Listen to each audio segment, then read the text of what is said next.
Welcome to the Micro Focus Identity and Access Management video series. Hi, I'm Kent Purdy, Product Marketing Manager for Access Management.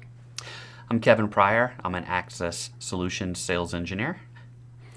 So Kevin, as organizations look to different ways to implement two-factor authentication, why don't you show us another way that they can leverage smartphones or mobile devices that people carry with them all the time? Sure. So what we'll do is let's go ahead and here we're going to start this RDP connection. And we've got this set up here where it's going to want to use the Bluetooth from our phone, which I already have enrolled.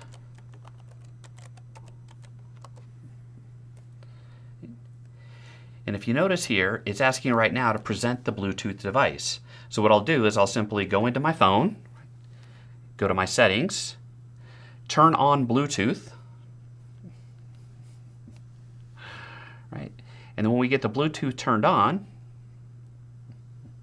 as it's connecting now, if you look at the screen, all of a sudden now it's prompting me for my password. So it's communicated with my phone to identify me already. Now we have this set up to where it's prompting for a password after we've already identified ourselves. So here, let me go ahead and type in my password. You've done your two-factor almost in reverse order.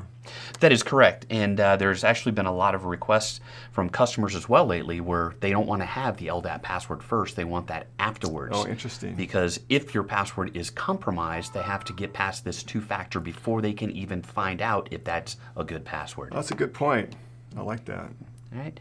So at this point here, we're authenticated in. One of the other things we can do here is we can actually, if we were to move, take our phone to where the Bluetooth disconnects, it'll automatically log me out. So yeah. Right? But in this case here, let me go ahead and I'm going to manually log off first. So we're going to simulate a scenario where you've left the phone in your car, or someone's trying to get in and doesn't even have the phone with them. No, not in this scenario. So in this scenario, what we're going to do is we just logged in the first time. Right. We used the Bluetooth and then the password. Right. All right. So now I've logged off. Now I'm going to reconnect to that same machine.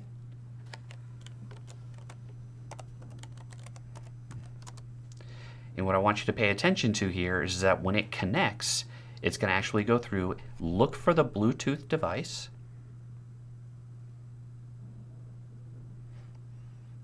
Okay, so now it wants the Bluetooth device. Notice it found the device, but it didn't prompt me for my password. Oh yeah, so it's a strong authentication, not two-factor? That is correct, and what we're doing is we're actually caching that information, so now it can be configured to where every X number of minutes or hours that you would have to enter in your LDAP password. Got it. So again, there's been multiple requests from customers where they want to be able to do the two-factor maybe once in the morning and then maybe once in the afternoon when they come back from lunch to make sure that it's them.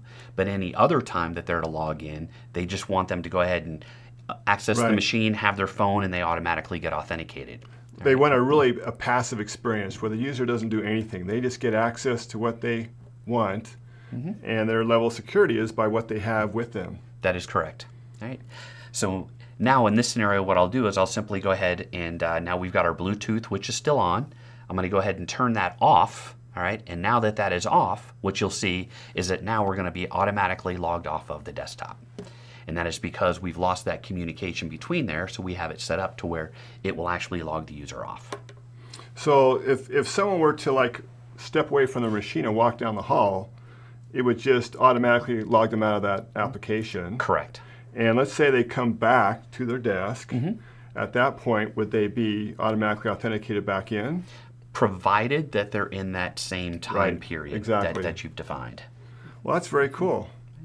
Well, thanks, Kevin. That was a really cool demo. I really like passive authentication because the user doesn't have to do anything. It's just totally convenient. So the organization gets that higher level security without any of the hassle. And thank you for watching this demo. Don't forget we have other demos in this same video series.